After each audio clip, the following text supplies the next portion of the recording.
enregistrement.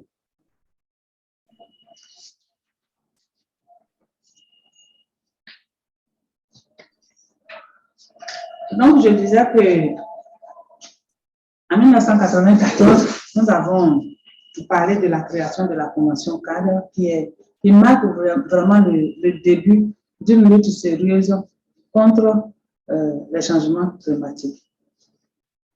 Et donc, nous allons voir dans cette partie du cours ce qui va suivre de 1995 à 2006 en termes toujours d'actions entreprises par les États pour lutter contre les changements climatiques. Et donc, nous allons partir du sommet de Rio à la conférence donc, de Nairobi.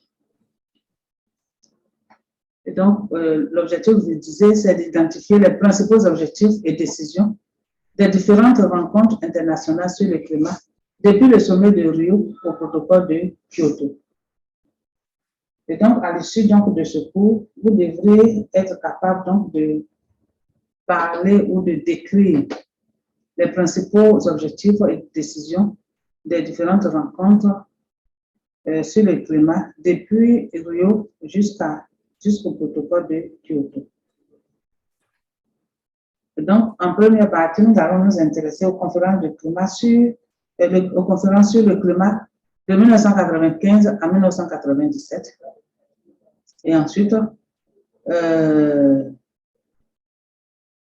en grand 2, nous allons nous intéresser aux conférences des Nations Unies sur les changements climatiques de 2001. Et ensuite, nous allons nous intéresser à tout ce qui s'est passé, à toutes les actions contre les changements climatiques de 2005 à 2006.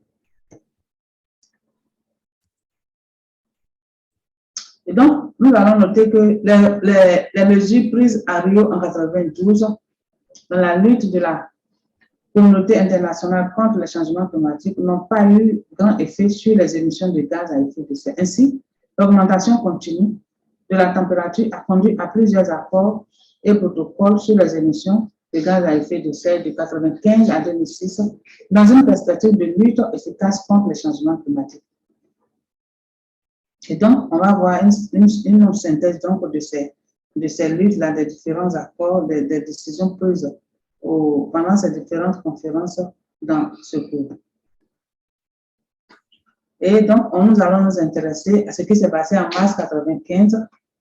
Et à cette date, donc, il y a eu la COP1, la première conférence des parties. Et cette conférence donc, a permis l'adoption du principe des quotas d'émission de gaz à effet de serre. On va noter donc que la première conférence des parties signataires de la Convention,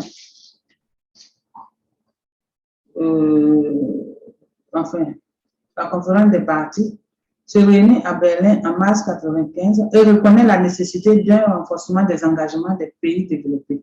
Elle fixe par pays et par région, d'une part, des objectifs quantifiés de réduction ou de limitation des émissions et d'autre part, des politiques et mesures plutôt.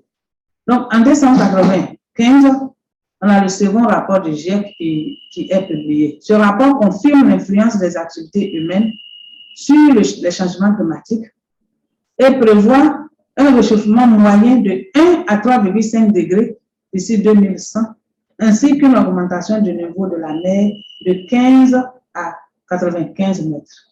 Vous voyez que c'est alarmant.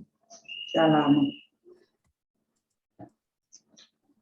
En 1997, la 19e session extraordinaire de l'Assemblée générale des Nations unies, dite Rio plus 5, fait le point sur les engagements pris à Rio 5 ans auparavant et constate le désaccord entre l'Union européenne et les États-Unis sur la réduction des gaz à effet de serre. La bataille se fait à un grand niveau, au niveau des grands, pour le moment. Pour le moment. Et en 1997, le protocole de Kyoto est mis en place. Donc, la 3e conférence des Nations Unies sur le changement climatique adopte le protocole de Kyoto le 1er du 1er au 12 décembre 1997. La principale caractéristique du protocole est qu'il dispose d'objectifs obligatoires sur les émissions de gaz à effet de serre pour les pays économiquement forts qui l'ont accepté. Parce qu'il y a des pays économiquement forts qui ne l'ont pas accepté. Il engage les pays industrialisés, 38 pays industrialisés, parmi lesquels il y a les États-Unis, le Canada, le Japon, les pays de l'Union européenne, les pays de l'ancien bloc communiste, à réduire les émissions de gaz à effet de serre de 5,2% en moyenne d'ici 2010 par rapport au niveau de 1990. OK. De quoi il est question ici? À Rio, je crois, si mes souvenirs sont bons, ou à une des conférences des partis que nous avions vu tout à l'heure, il y a des pays qui ont décidé de réduire les émissions de gaz à effet de serre. Il y a d'autres qui ont décidé de stabiliser, c'est-à-dire de 1990 à 2000, ils ont décidé de stabiliser. Donc, de faire tout pour réduire, pour ne pas que ça augmente, pour que ça soit stable. Et là encore, il y a beaucoup de pays qui ne voulaient même pas. Il y a certains États qui ne voulaient pas. Et là maintenant, il n'est plus question de stabiliser, mais il est question de réduire. On est en 1997 et il est question de réduire, c'est-à-dire en 1997, si en 90, tu avais par exemple, tu émettais 5% ou tu émettais une certaine teneur X et tu avais décidé, tu étais d'accord pour conserver cette teneur X-là jusqu'en 2000. Et là, on est en 97, on te dit non, il n'est plus question de stabiliser, mais il est question de réduire. C'est-à-dire le niveau que tu avais en 90 là, jusqu'à ce qu'on arrive en 2012, il faut que tu aies réduit ça de 5,2%. C'est de ça qu'il est question. Donc, déjà que certains États avaient du mal même à stabiliser, et là maintenant, on vient leur demander de réduire de 5,2%.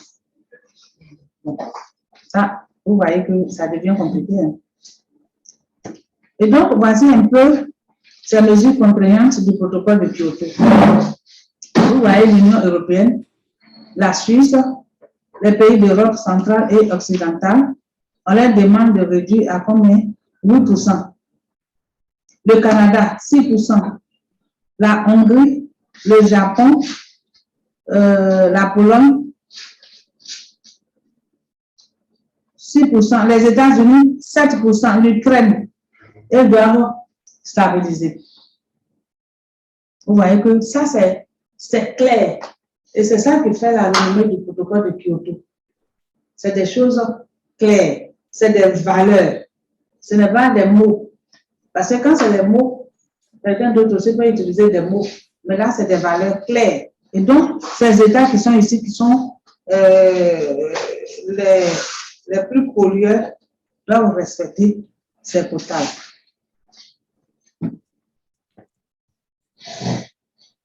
Et donc, à ce protocole de Kyoto, il y a eu des mécanismes de flexibilité qui ont été mis en place. Donc, il y a le commerce de droits d'émission, il y a la mise en œuvre conjointe et il y a le mécanisme de développement propre.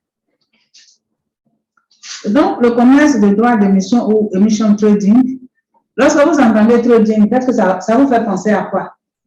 Monsieur Souka, vous êtes un monsieur, je suppose que vous avez des notions de trading ou bien quelques idées sur le trading. Est-ce que vous pouvez nous aider?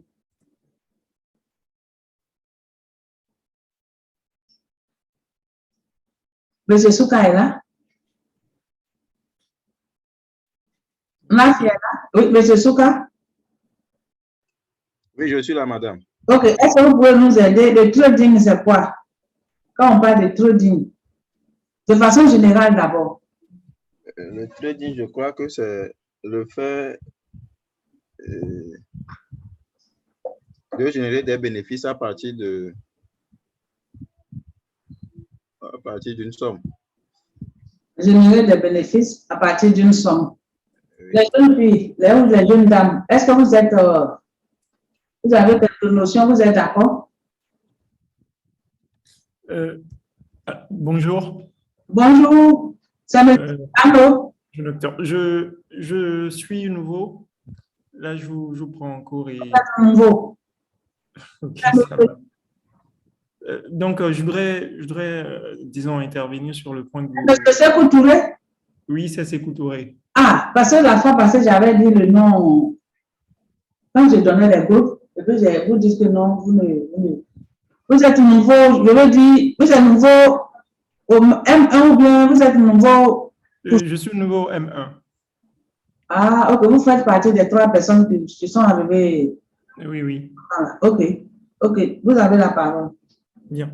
Donc, l'émission trading, pour ce que je crois comprendre, c'est le fait qu'un pays décide d'acheter le quota d'un autre.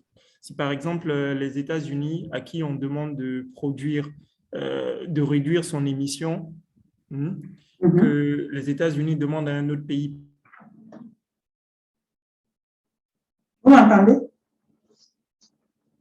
Vous m'entendez?